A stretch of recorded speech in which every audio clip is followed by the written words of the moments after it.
we believe the last prophet, the Prophet Muhammad sallallahu alaihi wasallam. That's why if the Prophet said it. Then Even you if don't he believe the teaches Prophet nonsense, Muhammad. even if he teaches nonsense that makes no sense, that ends up making your God not the creator of all things, you're still okay with it. I don't care. Okay. All right. So that means you don't even care with the kind of teachings you find in the Quran that if you have the upper hand and if you're called to jihad, fi sabilillah, you would do with no shame, right? You okay with that? You know, well, if it's in Islam, then yes, of Okay, course. so you're okay with chapter 4, verse 24. If you take a woman captive, jihad, spoils of war, and she's married, and the Quran says she's lawful for you because by taking her captive, you dissolve the marriage, and you can have sex with her. You're okay with that? I'm not sure if it says that. If it says that, Yes, then it I does. have to Open do up chapter 4, verse 24, and I'm going to give you the Sahih Hadith. it. It has an historical background. I'm I'm not going a to give you the Muslim. historical background. The background was the Muslims went to war at Autas. This is Sunan Abu Dawud. It's Sahih. And they took beautiful captive women in a ghazwa, an expedition sent by Muhammad. And these women, their husbands were alive. They didn't want to touch them. And Allah said, you can touch them. Just make sure they're not pregnant. I'm going to give you the historical context, but let's first read it. 424. Wedded women, meaning married women, you cannot touch, save except what your right hands own. So if there's a married woman, you can't touch her except those that your right hands possess. Now let me get you the hadith for this historical context. Friend, can you read it for us? You want to read or you want me to read it for you? He's reading it already and he's shocked. You want me to read it for you? See, he's shocked. You see his reaction. See? By your action, I can tell you that because you bear the image of the true God, and it's not a face, it's bothering you, which is good. There's hope for you. So let me read it. Abu Sayyid al-Khudri said, the apostle of Allah sent a military expedition to Autas on the occasion of the Battle of Hunain. They met their enemy and fought with them. They defeated them and took them captives. Some of the companions of the apostle of Allah were reluctant to have relations with female captives because they're pagan husbands. So Allah, the Exalted, sent down the Quranic verse, and all married women are forbidden unto you, save except those captives whom your right hand possess. So your God said, don't worry about it. You can have sex with them.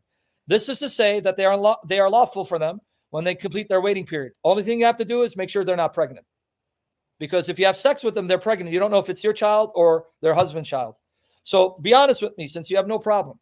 If you're living at the time Muhammad, theoretically, and Muhammad sent an expedition to attack your village. He took your mother captive, your sister captive. I don't know if you have a wife and daughter and your grandma, and they were taken captive and they had sex with these women. Are you okay with them doing that to your mother, your grandmother, your wife, your sister, your daughter? No, no, no. Say it again. No. So then why are you okay that Muhammad did it to other people's mothers, wives, daughters, and sisters? Because that's what he did. This is the historical context. So why are you okay that he did it to other people's women when you're not okay if he did it to your women? Well, that's like that happened at a different time in a different context. It's not This is like not been abrogated. Be careful. This is Quran. It's not mansukh. It's not abrogated. This is why when Muslims attack today in jihad, they still take captives and rape them. Tell me where the Quran says this is no longer applicable if you're in jihad. well, Fear Allah, because you're going to answer to Allah for every mistake you make. that's a tough question. I can't answer. I'm not a scholar. I can't answer. It's a tough question. Good. Even your scholars can't answer it because they'll tell you, yes, you can.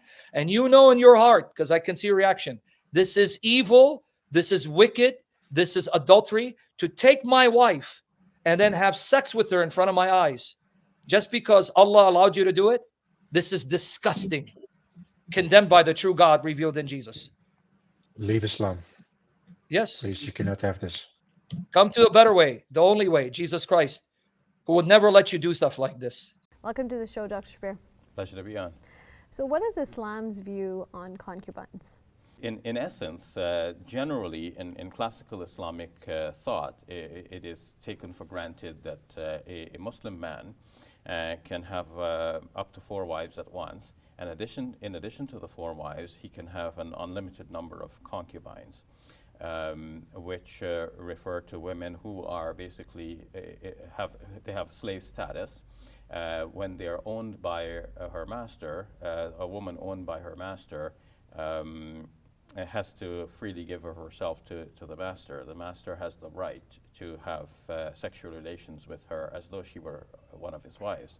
The classical Muslim interpreters of the Quran, some of them said that the woman's main responsibility in a marriage is to fulfill the sexual needs of her husband.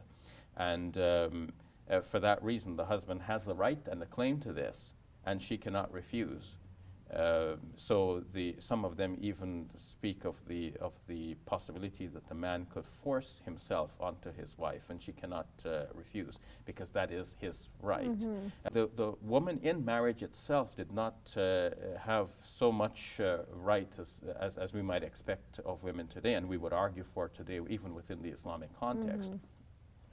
So when women did not have this full right, then it's not a far cry from the position of slavery